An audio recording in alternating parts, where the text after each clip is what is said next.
Hello, what is up mga ma'am, sir, ma'am? Ako po si Ralph Cifra, isang visual artist from Manila, Philippines. And today, i-review natin itong Gundam Gashapon from the Bandai official Gashapon store sa SM North EDSA.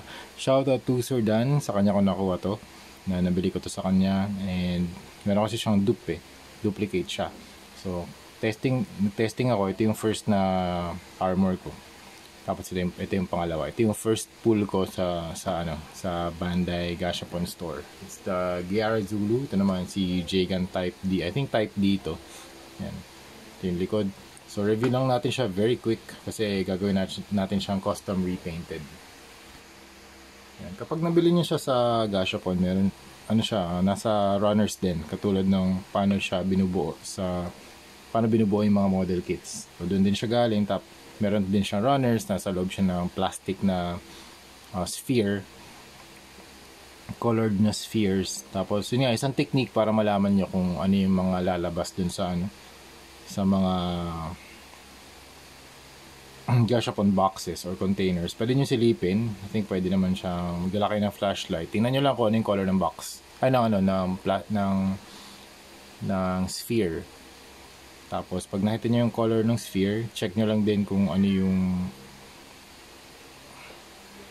Pwede nyo i-color match yung spheres dun sa loob ng container na. Kunwari, ito, alam ko blue yung blue yung sphere. Plastic sphere container. Tapos, makikita nyo yung nasa lower left yung unang lalabas, and then yung pangalawa yung nasa right. Okay, so left yung first and then right yung pangalawa. So pag iniikot nyo, lalabas yung left side. Pag isa pang ikot, isa pang round, yung right mapupunta sa left. So yun yung susunod. So nung nandun ako sa Bandai Gashapon store, meron akong na-meet doon na alam niya kung paano nag-work yung hack na ganun. So pwede niya naman, I think pwede naman yun. Pwede niya naman tingnan. Tapos, syempre bibili pa rin naman kayo, di ba? Bibili pa rin naman kayo ng mga Gashapon na mga armor sa Bandai na armor. So, I think pwede naman siyang gawin sa stores. Tapos, yun nga, kung nakita nyo na magkasunod yung dalawang unit na gusto nyo, kasi minsan may mga backpacks pa na kailangan. Or mga weapon set. Kung ito yung first, tapos meron ka pang weapon set, hindi mas maganda dalawa na yung kuhanin yung slot magkasunod para makuha niya yung dalawang set, diba? So ganun din dito sa iba't ibang armors. I think pwede niyo ipag mash up ng dalawa, kit bash style. Try natin. Pwede nga. I think you can do this. Yeah, you can do that. Or you can do this. Lalagay natin dito sa likod, sa gilid. Yeah, you can do that. Tapos ito naman, si Jagan magiging Giara Zulu. Ayan, pwede.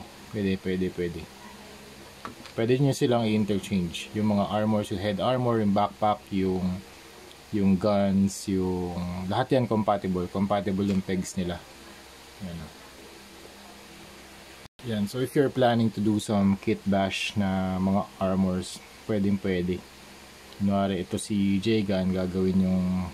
Pwede nyo lagyan ng gantong shield, pwede rin. O kaya yung left arm niya, mas rounded, pwede. Lagyan nyo ng backpack. I think, yeah, you can do multiple kit bashing style. Kasi nga, compatible naman siya. Okay, wait lang, nangyari dito. So start tayo dito kay Jagan. Mas angular yung design ng kanya mobile suit. Then you have the blue, parang glossy blue na visor. And then meron ka red na part dito sa chin, sa chest, and dito sa belt niya or sa waist pala. Very angular din yung kanyang shoulders and the shield. Meron din color palette niya, mint green, and black. Ganda rin ang design na to, yung parang meron siyang antenna. And also, meron din siyang handgun or rifle. Yung mga pegs niya, maayos naman. Very sturdy naman yung kanya mga pegs. Yung mga joints. Mga joint na parts. Meron din siyang backpack dito sa likod. Mga booster, 1, 2, 3. Tapos meron shield. Then, very nice build to. Ilang inches kaya to? Wait lang, hindi ko rin siya na-measure eh. Wait lang, 1, 2, 3. Mga 3 inches from feet hanggang sa dulo ng kanyang backpack. Pero kung sa ulo lang, mga 2.5. Ganun din dito kay ano. Kay Giara Zulu 2.5. Usually 2.5 inches lang pala yung mga height ng ano, mga Gundam Gashapon.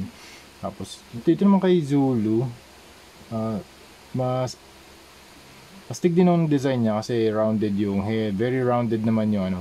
In contrast dito kay Jegan Type D, I think Type D to, mas rounded yung shape ng kanyang armor design. Sa head, ito mas rounded na rectangle. Meron din siyang rifle, then yung meron siyang angular na ano dito, asymmetrical yung design niya. Dito rounded, tapos dito rounded na rectangle design. Tapos I think dito mga accessories na pwede palagay eh. Tapos yung kanya, ito yung kanyang legs, very nice looking leg armors. Ganda, very large and bulky. Yan, very stable yan para makakatayo. I think nakakatayo naman sila ng yan, nakakatayo naman. Ito yung stand niya, pwede nyo ikabit sa ilalim for flight poses, for flight purposes. Tapos ito yung kanyang head armor, pwede nyo tanggalin kasi meron siyang accessory na pwede nyo lagay dito. Meron siyang fin. Okay, so yun yung targetin natin soon. So hopefully kapag nagpupunta ako sa SM, punta kami sa Bandai Gashapon store. Tapos yun, kukuha lang ako ng mga ilang pulls, pero i-check ko na rin kung ano yung mga ano yung nasa left side ng container. Kasi syempre makikita natin yan kung anong kulay yung plastic na sphere. Okay? Kung blue, I think ito blue eh. Blue yung armor. Ay, kung blue yung plastic sphere, ang laman nun si Zulu. Kaya kung mayroong parts na nakikita nyo, I think nakita ko yung isang part na translucent na plastic. Ano siya eh, ang laman niya yung booster effect, ay tawag dun, accessory parts. So pag ganun yung nakuha natin, or pag nakuha ko, kukuha pa ako ng isa para pwede natin ilagay yung accessory parts nun sa iba pang Gundam or mobile suit. Well, meron na naman akong dalawa. So pag nakakuha ako ng accessory pack, pwede ko ilagay dito sa likod. So yun lang mga ma'am sir, yun ang ating review ng ating Jegan and Giara Zulu. And meron tayong gagawing project dito. Gawin natin silang camouflage version. And maraming salamat again sa nanlason sa akin. Sir Dan, shout out to you. And ito, nakuha ko to first pull ko to sa Bandai Gashapon store sa SM North. So yun lang mga ma'am sir, thank you very much for watching and see you sa next video. Bye bye.